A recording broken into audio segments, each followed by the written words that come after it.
Welcome to Apocalypse Now, the podcast where we dive into some of the worst environmental disasters in history, explore what happened, who's responsible, and how we can prevent them from happening ever again. I'm Holly Stower. I'm an environmental researcher who's worked for the last 10 years with large companies to solve real environmental challenges with technology. So last episode we looked at the Deepwater Horizon oil disaster, or the BP oil spill, or the Macondo well breach, and we talked about what happened, why it happened, who's responsible, but we didn't get to any of the environmental bits. So in covering the environmental disaster which followed, which was 87 days of oil spilling from this well into the Gulf of Mexico, I wanted to take some time to cover that.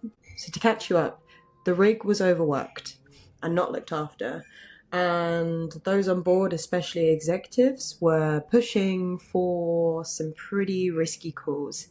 The whole project was running over time, over budget, and these crews this is the exploratory crew, they wanted to go home and be replaced by the next crew who would extract the oil. Then everything broke. People died, people were seriously injured, and the whole rig went up in flames. Within less than 2 days, the rig sank, and the whole pipeline down to the base of the ocean and the systems which should have stopped the flow malfunctioned and didn't work. This led to one of the biggest oil spills in human history. For 87 days, an estimated 3.19 million barrels of oil leaked into the Gulf of Mexico and onto the shores of Louisiana. The shores of Louisiana and the Gulf of Mexico suffered some of the worst ecological consequences, but it wasn't limited to these areas. Oil covered the shores of 1,300 miles from Texas to Florida. On the ocean surface, the oil covered an area of about 70,000 square miles. And this area is extremely ecologically sensitive, being home to many spawning sites for fish. The timing was also terrible. This was around the time where it was peak breeding season for many keystone species of fish, of sea turtles, tuna, and brown pelicans as well, while Louisiana's coastline is home to precious mangrove swamps. And these are critical nurseries for many, many ocean species. So many reef species will start their life in mangroves and then make their way onto coral reefs. So I'm sure you've seen some pictures or videos of oil spills and how it affects animals. And what might come front of mind first is birds covered in oil. And yeah, that is a serious issue. But these birds covered in oil are unable to fly. They may drown in the oil. We basically just get this instinctive feeling that this stuff is bad. But let me tell you why. So firstly, oil spills are inherently toxic. This damages wildlife in the short term as well as the long term. So firstly, as I described those birds being covered in oil, this is smothering. The oil coats fur and feathers of mammals and birds. This reduces their ability to insulate themselves, to accurately thermoregulate themselves. This can lead to hypothermia, while oil with fish can cover fish gills and literally they suffocate to death. The oil is toxic. It contains toxins such as PAHs and benzene. These are poisonous when ingested or inhaled to animals, to people. Habitat destruction. So oil can smother the surface of the water, blocking sunlight from reaching photosynthetic plants and algae, and it can also destroy habitats on coastlines, including the fragile mangroves that Louisiana hosts, or critical breeding sites. I talked a little bit about how smothering from plastics can also block sunlight from reaching coral reefs and cause them to die, and is an accelerator in coral bleaching events.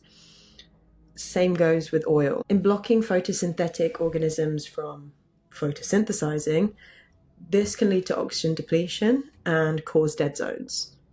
So literally a completely dead zone where there was thriving life in the sea. In the long term, this disrupts the entire food chain. So this initial toxicity can kill a large amount of smaller organisms such as plankton, while even a small amount of oil can cause fish larvae to have birth defects. And in the case of Deepwater Horizon, this was during the spawning season for the mahi-mahi fish. So during this time, their surface floating eggs and larvae were at the front line of this oil slick. Mahi-mahi fish are critical to the Gulf of Mexico. They are a mid-level predator, so they control small fish populations while also being a food source for larger mammals such as sharks. Testing since has found that oil contamination has resulted in numerous abnormalities in this fish, including cardiotoxicity, so toxicity which weakens their heart. It also diminishes the fish's ability to make cholesterol and impacts multiple other cellular functions, and they're finding these defects to this day. So oil doesn't just float, and the Deepwater Horizon was 1,500 meters below the water surface. When it sinks, it damages the life that exists on the seabed, and the life that exists on the seabed is rich. It is rich. It contains detritivores, so worms, shellfish, and other bottom dwellers as well. These are also killed and deformed, and scientists estimate that these deep sea habitats will take multiple decades to multiple hundreds of years to recover from this disaster. So back to the base of the food chain, birds, fish, and mammals all rely on these smaller organisms like the plankton as a food source. So without them, they starve and have starved. And the organisms that do survive, they can store these oil-based toxins in their tissues, especially the PAHs, and this can lead to biomagnification, so where toxins in one organism can increase as you go up the food chain. So imagine you've got one plankton that has one toxin in their body, then you have a small fry fish that then eats 5 of those planktons. That small fry fish has 5 of those planktons. Then you have a slightly bigger fish that eats 10 of those. Then that fish has 50 of those toxins, and it goes up and up and up and up and up and up. And while one piece of that toxin might not be toxic for that one plankton, the bigger the organism, the more toxins that organism contains, and the more dangerous it becomes. So this is going to be a really, really sad list, but important to note the impact, or the calculated impact, that the Deepwater Horizon incident had on the local environment. So overall, scientists have estimated that around 800,000 coastal birds were killed, 167,000 sea turtles, 25,000 marine mammals, including dolphins and whales, were killed or harmed, and it's estimated it will take approximately 100 years for the spinner dolphin population to recover. However, the biggest impact was on fish.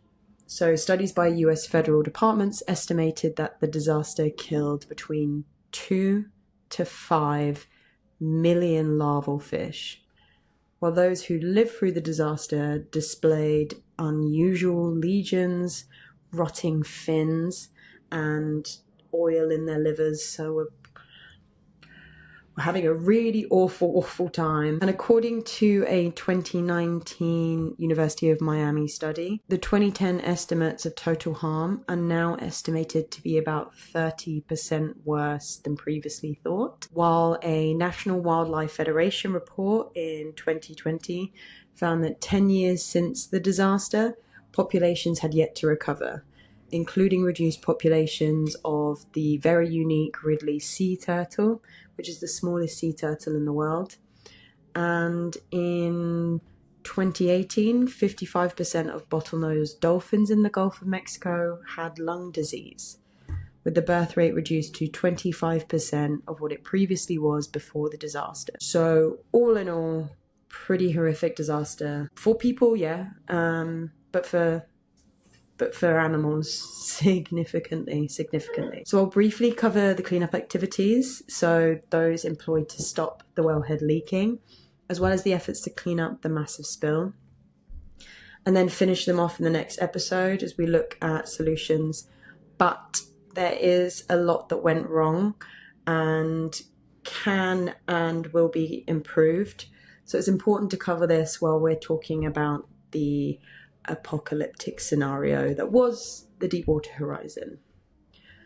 So overall, cleanup was a really, really tough job. The technology to effectively clean that oil had yet to be created, and no two oil spills are alike, with both the oil and the environmental conditions being unique. And with containment taking 87 days, there was a lot of oil. The response involved the US Coast Guard, the National Guard, contracted personnel, and even out-of-work fishermen were brought out of retirement to help with cleanup efforts. Then you had over 3,000 volunteers, and at the height of the response, 47,000 people were involved in the cleanup. At the Macondo wellhead, containment of the leak took so long due to this extremely high pressure, extreme depth, and complete lack of preparation and technology to cap the well. Cleanup crews had to innovate live over these 87 days, and there were a lot of failures, but I will go into that into the next episode. So back to the cleanup. The first port of call is containing the oil.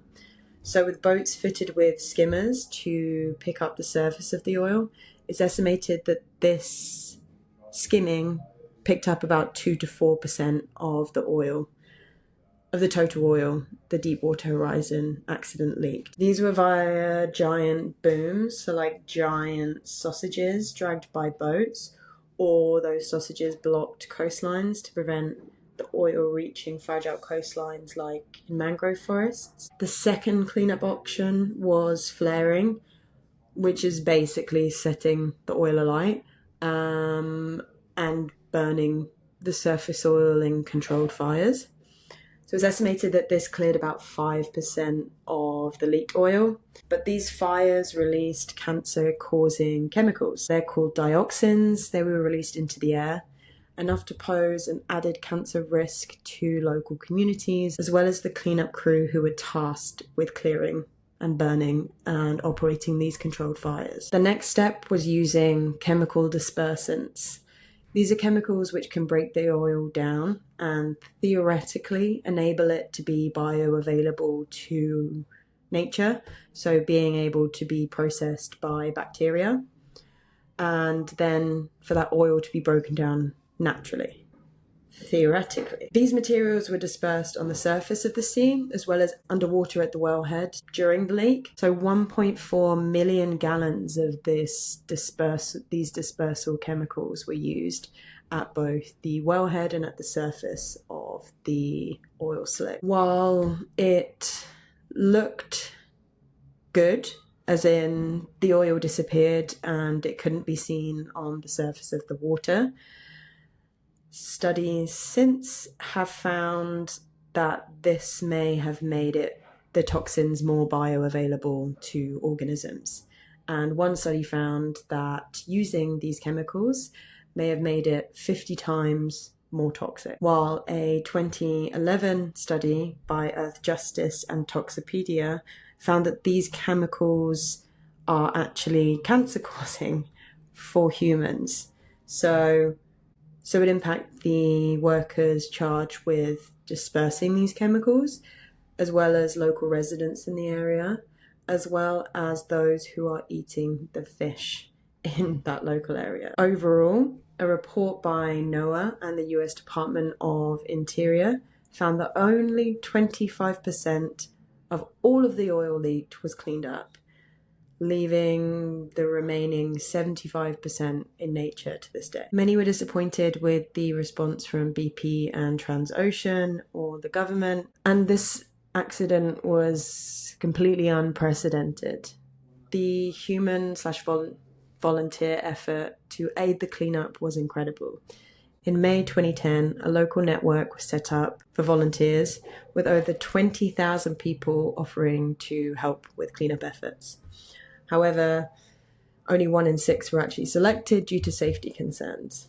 And workers were not immune from the health risks in the cleanup. In 2022, researchers from the Gulf Long-Term Follow-Up Study, or GULF study, found that workers involved in the cleanup were 60% more likely to be diagnosed with asthma or experience asthma symptoms up to 3 years after the spill. I think we can all agree it's a pretty awful disaster for people and planet, and with only 25% of the oil actually being cleaned up, there's a big technology gap here, leaving 75% of oil still in the environment to continue to be toxic, affect fishing stocks, affect biodiversity, affect people, planet, etc. So in the next episode, we'll shift from disaster to solutions, from the apocalypse to the no. Looking into the crew's task with plugging this wellhead and what happened over this 87 days where these crews were literally innovating live and working out how they can prevent this massive oil leaking into the environment, why no one ever prepared for this, and why this was such a surprise, and what changed since with policy, with maintenance, how government and industry align to make sure this doesn't happen again. There are still some risks of this happening still. And what solutions exist to better clean up oil spills in the future, because there will be more in the future, and there are them daily. So if you enjoyed this episode, please follow it on Spotify or Apple Podcasts, or you can follow me on Instagram or TikTok at Apocalypse Nope. I'm Holly Stower. This is Apocalypse Nope. And remember, stopping the apocalypse starts with understanding where it begins.